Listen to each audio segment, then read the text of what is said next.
ভিডিওটা দেখুন প্রথম থেকে শেষ পর্যন্ত, অবশ্যই আপনাদের ভালো লাগবে। দেখুন একটি কাঠের টুকরো দিয়ে লেদে বেঁধে কি করে একটি চমৎকার একটি প্রোডাক্ট তৈরি করে। দেখতে থাকুন ভিডিওটা শেষ পর্যন্ত, ভালো লাগবে ভাই।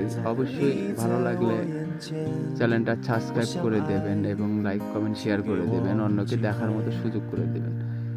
এই টেকনিকটা আপনিও শিখে রাখুন, আপনিও এইরকম প্রোডাক্ট তৈরি করতে পারবেন। দেখুন সিস্টেমগুলো, এই একটি বাঁশের টুকরো দিয়ে দেখেন কত সুন্দর একটা ভিডিও তৈরি করতেছে। দেখুন আপনি না দেখলে শেষ পর্যন্ত বুঝতে পারবেন না যে জিনিসটা তৈরি হচ্ছে কি। অবশ্য প্রতিভা আছে, চায়নাদের অসাধারণ প্রতিভা, যা না দেখলে নয়। দেখেন একটা প্রোডাক্ট